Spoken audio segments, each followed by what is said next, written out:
Mas eu gostava mesmo era de bossa nova, não gostava de piano clássico. Fiz até músicos estrangeiros também, ele falou, né? E eu nunca nem tinha sonhado com isso. A gente estava ainda no final da pandemia, nós tivemos que gravar no estúdio com máscara, né? Tinha muita coisa para dar errado, você imagina, né? Ser músico, não deu. Críticas sensacionais, de 4 críticos americanos, um canadense.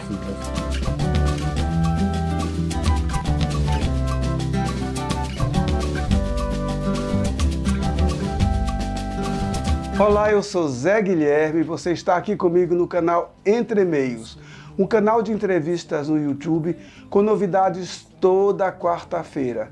Toda quarta-feira às 19 horas, uma personalidade nova, com um papo leve, informal e, por que não, divertido. Já que você está aí, quero te convidar para se inscrever no canal, clicar no sininho para receber as notificações em primeira mão, curtir e comentar. E vem com a gente toda quarta-feira às 19 horas. Vem com a gente! E hoje eu tenho a grande satisfação de receber aqui para bater um papo comigo, para conversar sobre o seu trabalho e sobre o novo disco que está lançando, Luiz Milan, compositor paulistano, cantor, e a gente vai bater aquele papo sobre esse novo trabalho. Luiz, seja bem-vindo, sinta-se em casa, a sala é sua. É um grande prazer recebê-lo. Bom dia, Zé Guilherme, é um prazer estar aqui com você no Entre Meios. Muito obrigado pelo convite. Obrigado a você pela gentileza de aceitar o meu convite. Eu geralmente começo a entrevista, até para situar um pouco os nossos espectadores, pedindo para o convidado falar um pouco de si mesmo. Quem é essa pessoa, de onde vem, onde nasceu, enfim, referências pessoais antes do artista. De onde vem esse artista?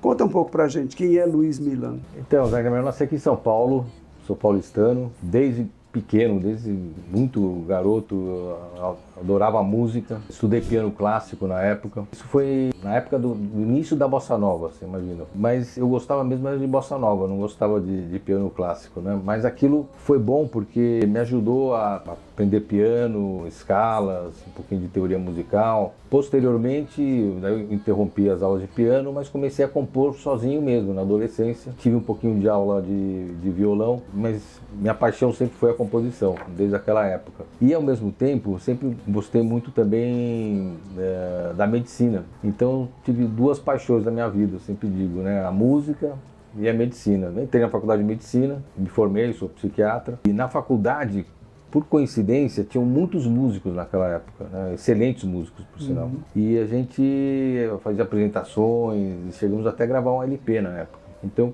foi possível unir essas 2 paixões, as 2 paixões num lugar só, né? E você continua atuando como psiquiatra? Sim. Consultório particular?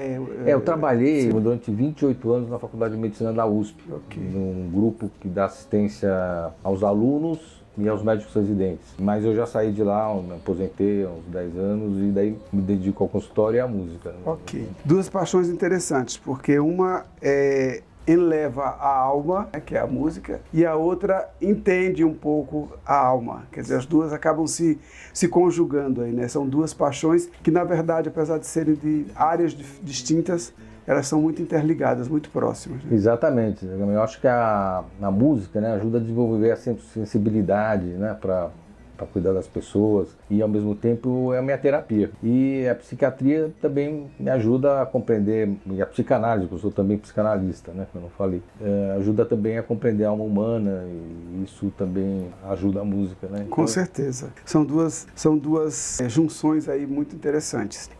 A gente vai falar um pouco, daqui a pouco, sobre o seu novo disco, que é o 5º disco de carreira, né, que é um disco muito especial, que ele vem aí celebrar a música brasileira, mas repleto de personalidades extremamente importantes, tanto nacionais como internacionais, que estão envolvidas com esse trabalho novo. Né? Então, antes de a gente falar dele, eu gostaria que você falasse um pouco desses trabalhos anteriores. Meu primeiro trabalho em estúdio foi o LP Ponta de Rama, na época da faculdade. Nós fizemos uma cooperativa com vários alunos da USP, lançamos esse LP, fizemos na época um mês de show no Lira Paulistana, no famoso Teatro Lira Paulistana. Né?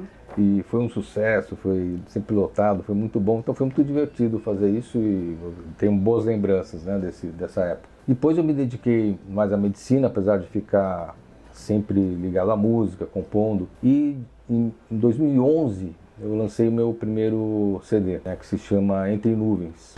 Tempestade, paz, sua devoção, um final feliz, sedução fatal, ou um sonho bom. E esse CD, com arranjos do Michel Friedenson, um grande pianista, que me acompanha até hoje, né, em todos os meus CDs ele faz os arranjos, um gênio do piano, sempre os CDs autorais. Então eu fiz o Entre Nuvens, depois fiz um CD que se chama O Dia em que São Paulo Floresceu. Chegando à cidade logo me encantou, as ruas agitadas a me confundir. Entrei na contramão, num túnel me perdi pra te encontrar. Depois tem o CD 2x2, com parcerias com o pianista Moacir Zuardi.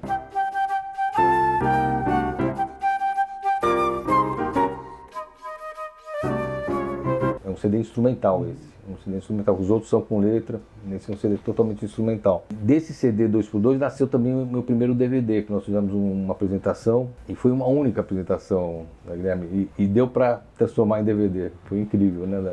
Aquela história que o raio só cai uma a vez. gente não podia errar, né? Não podia errar. E deu certo, né?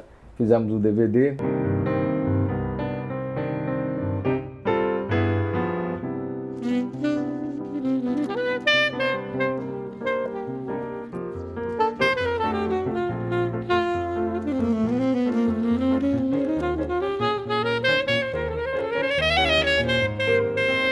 Depois veio Achados e Perdidos. No Achados e Perdidos, pela primeira vez eu gravei 4 músicas que não eram minhas. E esse CD, o Achados e Perdidos, que chegou às mãos do Arnaldo de Solteiro, graças ao Moisés Santana, que enviou para ele, e que é um grande produtor, que já produziu os maiores artistas, né?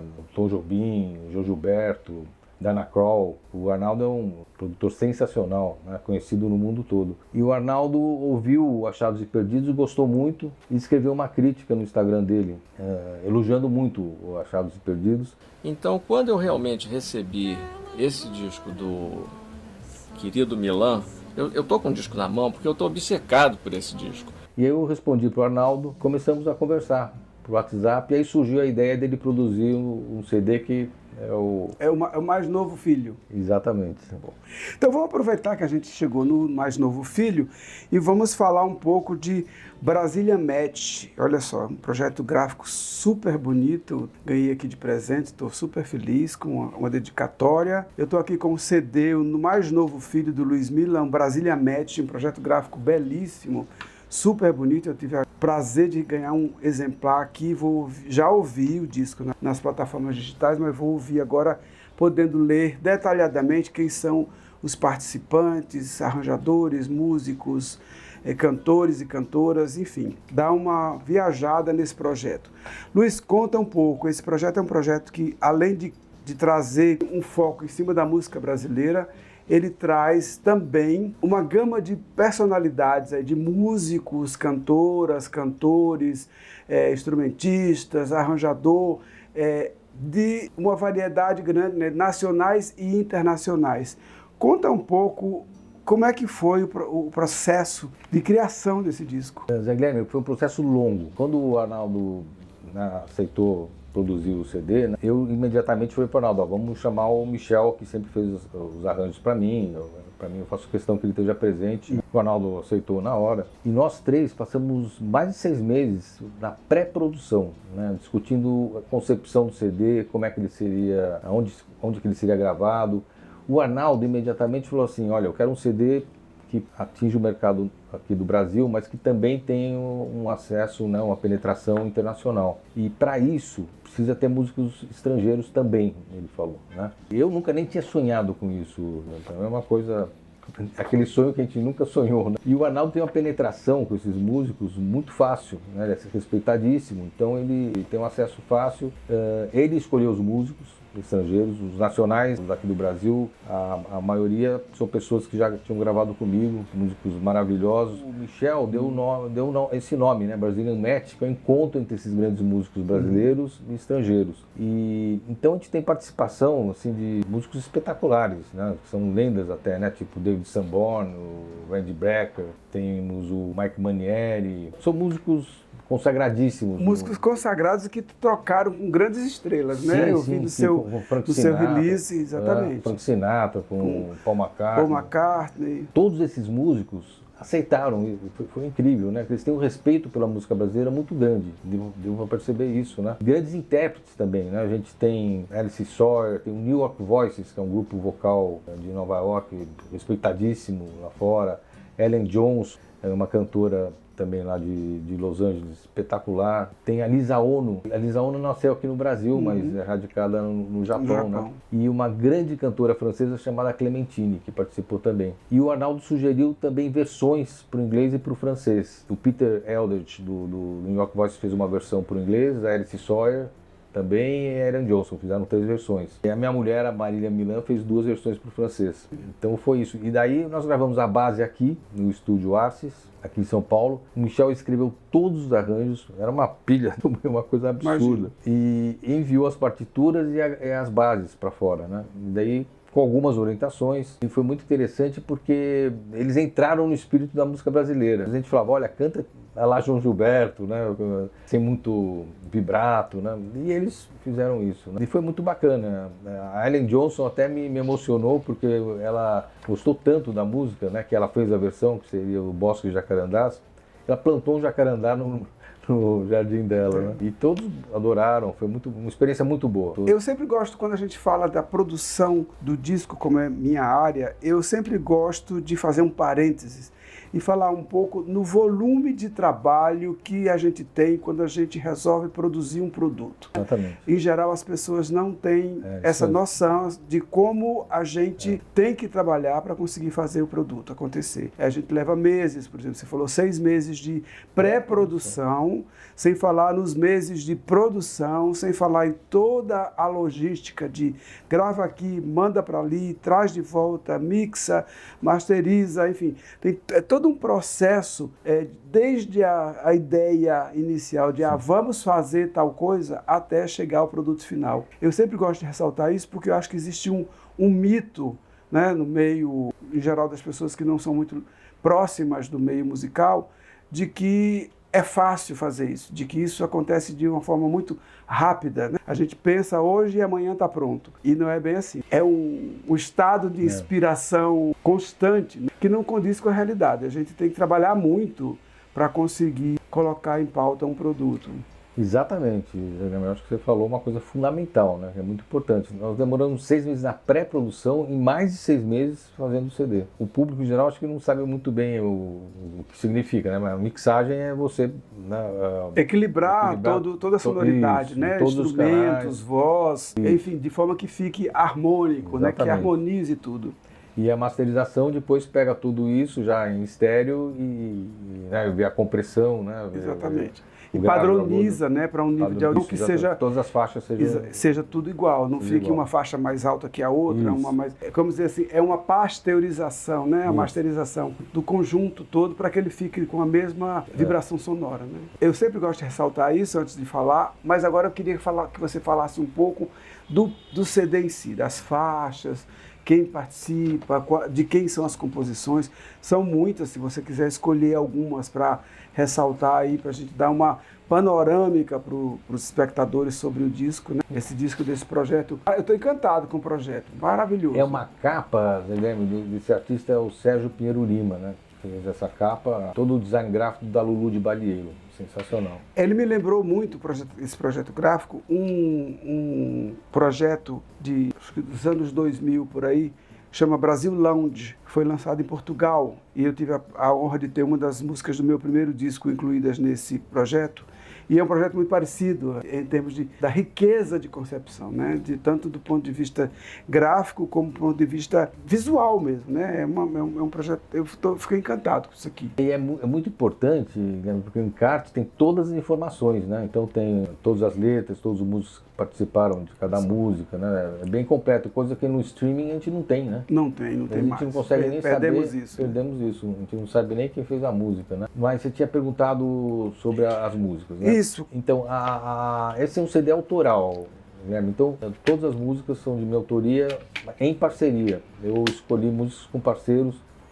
A seleção das músicas foram feitas pelo Arnaldo de Solteiro. Ele resolveu, né, optou por colocar 6 músicas que eu já tinha gravado e pediu para enviar para ele músicas que eu não havia gravado. E eu enviei 6 músicas que eu tinha feito com o meu parceiro, que é de décadas, que é o Jorge Pinheiro. Então, o Arnaldo gostou muito. Então, tem 6 parcerias com o Jorge Pinheiro, parcerias que eu fiz com outros músicos. Tem o Plínio Kutaiti, Ivan Miziara, que é um grande poeta, Márcia Salomão, a poetisa, Moacir Zuarg, pianista espetacular, que eu gravei aquele disco 2x2 de músicas instrumentais. Michel Freidenson tem uma parceria com ele. Tem algumas faixas, que são faixas bônus, que são as versões, né? Então seriam 12 músicas, mas tem 3 versões e tem uma vinhetinha no fim. Então são 16 músicas no total. A gente começa o disco com uma música chamada Pacuíba.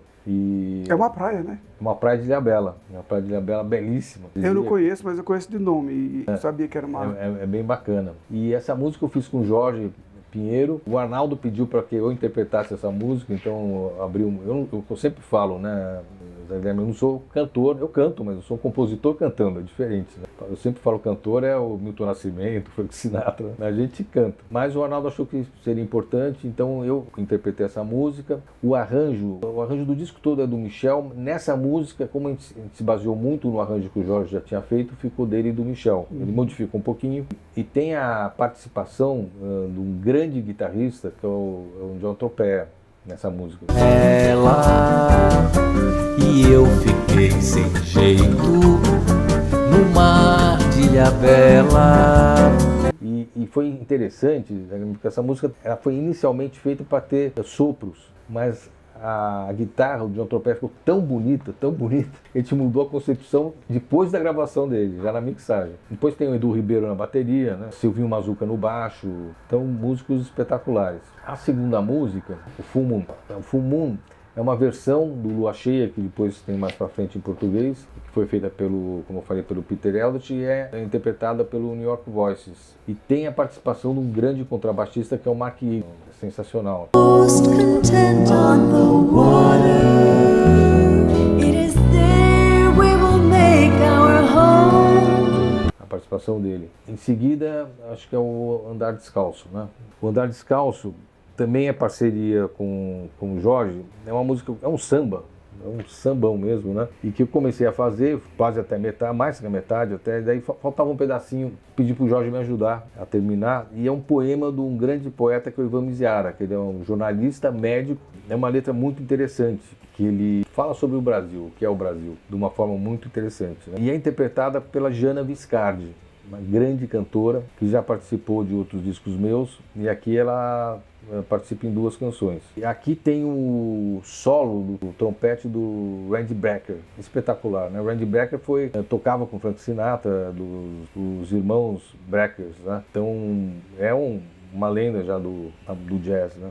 Em seguida tem o In the Groove of Jacarandás, que foi a versão da Ellen Johnson, dessa cantora americana, e que aqui tem o solo do David Sanborn, no sax e o Mark Egan no baixo, né? Madrugada é uma música que eu fiz com o Michel Freidenson. Essa música foi feita de madrugada, por isso que chama Madrugada. E, um dia que eu tive insônia mesmo, é raro acontecer, mas eu tive, fui pro piano, fiz a música. No outro dia eu ouvi, não gostei do B, o B não tá legal. Falei, Michel, faz o B. Entreguei pro Michel, ele fez um B lindo, né? E foi assim. E tem aqui a participação de 2 grandes músicos, o Ed Daniels no clarinete e o Mike Manieri no vibrafone. Maravilha. Morungaba, a seguir, aqui tem de novo a participação do Randy Brecker no Flugelhorn, com a Lisa Ono interpretando. Em seguida vem o Quem Sabe nós fizemos um jazz latino, com uma pegada latina, com a participação de uma saxofonista espetacular. Ela é italiana, mas mora nos Estados Unidos, que é a Ada Rovatti, um swing incrível. Depois vem o Still Looking at the Moon, com a Alice Sawyer cantando,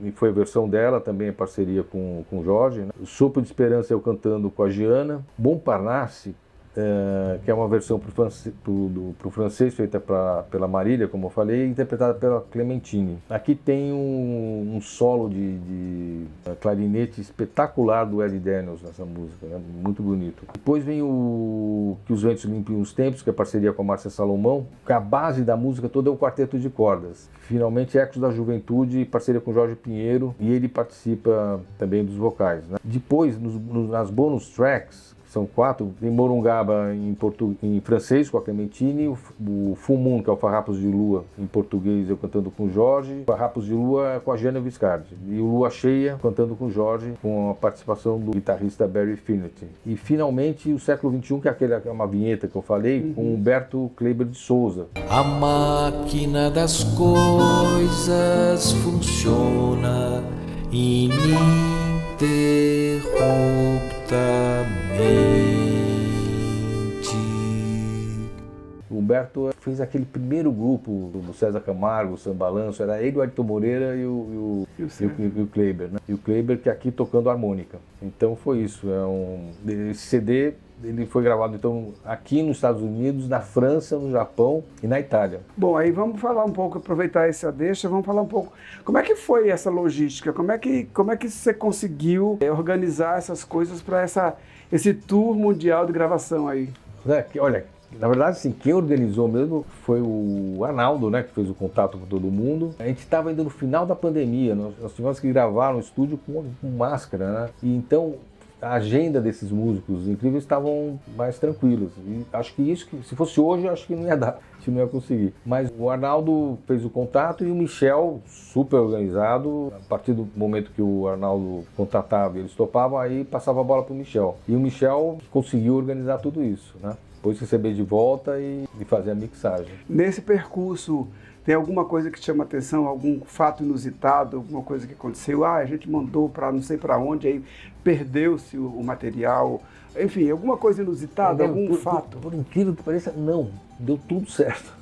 Foi incrível. Tinha muita coisa para dar errado, você imagina, né? Você é músico, não deu. Foi muito tranquilo. Uma coisinha ou outra que a gente pediu para mudar, mas deu muito certo. É interessante fazer um parênteses que, assim, existem algumas características muito específicas no modo, no jeito de cantar, de interpretar das cantoras americanas, né? Tem uma coisa mais do uso mais frequente do vibrato, do portamento, o que não é muito comum na música brasileira. Na música brasileira a gente vai numa região mais reta, mais limpa, sem muito floreio, e não é que seja melhor lá ou melhor aqui. Outro estilo, né? É uma questão de estilo cultural, né? Musical, cultural. A gente não tem tanto essa coisa do vibrato. Quando acontece a gente ter música brasileira cantada com muito vibrato, a gente até estranha, a gente até acha diferenciado. Olha, mas isso aqui está, às vezes, até um pouco fora do padrão de audição, né? A gente ouve e estranha. É a mesma coisa de você, de repente, fazer um disco cantando música de câmara. Para cantar música de câmara, você tem que fazer algumas concessões, né? Não dá para cantar de qualquer jeito. Então, é mais a questão do estilo, da proposta do trabalho que requer essa adaptação do intérprete dentro desse contexto. É interessante. E dos músicos aqui do Brasil, tem vários que eu ainda não citei, mas eu gostaria de chamar muita atenção para o Camilo Carrara, que é um grande violonista. Querido amigo. Que participou. Um querido amigo. Não, uma pessoa maravilhosa. Tivemos também a participação do Toninho Ferragutti. Tocou no meu primeiro disco, fez um trabalho maravilhoso. Teco Cardoso participou também. Também outro amigo. Só tem a Giana. A Giana, maravilhosa. Não é amiga, mas eu conheço o trabalho. Bom, para a gente fechar esse bate-papo, eu queria ressaltar que assim, o disco ele recebeu inúmeras críticas positivas por vários instrumentos de mídia. Comentaram muito bem do disco, fizeram elogios. O disco tem faixa que foi lançada, teve comentários e teve repercussão mesmo antes do disco ser lançado. Comenta um pouco desse panorama aí, como é que foi para você. foi surpreendente assim, a repercussão que teve, acho que em vários países, né? Nos Estados Unidos, nós tivemos os principais críticos lá de jazz nos Estados Unidos, porque a música brasileira nossa entra como jazz, né? Críticas sensacionais, de 4 críticos americanos, um canadense, mas também fez uma crítica muito boa. Nós tivemos no ano passado e continuamos tendo, isso que é mais incrível, né? Agora, em fevereiro, saiu na revista inglesa Jazz Wise uma crítica do editor, elogiando muito, e agora, esse mês, acabou de sair uma outra crítica americana também elogiando bastante. Teve na Holanda, no Japão, e uma repercussão França, repercussão muito boa, e além de estar sendo muito executado nas rádios, né, americanas, né? Então, assim, a gente chegou a ocupar as principais, ficar entre as 50 e 42, na 42ª posição ali, entre as mais tocadas de jazz, continua sendo tocada. E o que é incrível, que lá, assim, eles, quando vão tocar uma música nessas rádios especializadas, eles dão a ficha técnica toda. Eu acho isso maravilhoso. Fala todo mundo que está tocando. Até o oposto daqui, né? Oposto. Aqui você não sabe nem quem é a Romaria deles Regina, não é deles Regina, né? Exatamente. Eles Regina gravou, interpretou, mas... E eles falam tudo, o nome de todos os músicos, de quem fez o arranjo, de quem produziu, tudo. É muito bacana. Então isso me chamou muito a atenção. Está sendo uma maravilha, né? Continua sendo ainda esse ano, apesar de a gente ter lançado já quase há um ano, né? 10 meses, ainda está tendo muita repercussão. E como é que tem sido a repercussão aqui no Brasil? Tem sido boa também, na rádio assim do dia a dia, não toca, né? Mas assim em termos da imprensa, de entrevistas, eu dei várias entrevistas, muito bacana, só tenho que agradecer. Mas eu imagino que talvez a repercussão maior é lá fora do que aqui. Foi. Apesar de também estar há mais tempo, mas é impressionante. Pra você ter uma ideia, né? Por exemplo, na Espanha teve um programa de meia hora só do disco, uma rádio importante lá. Né? Nos Estados Unidos todo dia toca. O Arnaldo ele vai monitorando, né? E ele vai me mandando. Todo dia tem rádio tocando. Tem um programa em Nova York, um grande músico, um pianista que se chama Russ Kassoff. E ele foi pianista do Frank Sinatra e da Liza Minnelli, né? Um músico espetacular. E ele tem um programa de 2 horas, todo sábado de manhã. Ele recebeu o CD e durante 16 semanas, cada semana ele tocava uma música. Que bacana. E falando do disco, elogiando, e falando toda a ficha técnica, até as cordas, todo mundo, citava o nome de todo mundo. Eu fiquei com uma admiração por ele muito grande. Luiz, é um prazer enorme conversar com você. A gente acho que a gente teria material aqui com relação à produção do disco e ao próprio lançamento dele, para trabalhar, para conversar durante muitas horas. Mas eu queria muito agradecer a tua presença, a tua disponibilidade, generosidade. Queria que você contasse um pouco pro pessoal como é que faz para te encontrar nas redes sociais. O disco está disponível em todas as plataformas de música. Então, olha, tem o site, luismilan.com. A gente vai por 2 L's, Tem o Instagram, luis.milan, tem o Facebook, o YouTube, Luiz Milan. Está em todas as plataformas e quem quiser o CD, também a Pop Discos e a Locomotiva Discos, elas vendem o CD físico. É só entrar dá para encomendar, eles entregam em casa. Isso. São ainda dois remanescentes da venda dos CDs. E assim, foi um prazer enorme conversar com você. Provavelmente a gente vai ter outras oportunidades de voltar a falar sobre outros trabalhos. Com certeza, é um prazer enorme falar com você. E é muito bom conversar com o músico, né? Porque entende, né, o que a gente está... a gente como acaba, você falou. Acaba se entendendo um pouco na linguagem. Muito bom. Obrigado, viu? Muito obrigado, foi um prazer enorme. E essa foi mais uma entrevista do canal Entre Meios. E já que você está aí, eu quero te convidar para se inscrever no canal, clicar no sininho para receber notificações em primeira mão, curtir e comentar. Toda quarta-feira, 19 horas, uma personalidade nova, uma entrevista nova, um papo leve, informal e, por que não, divertido. Vem com a gente!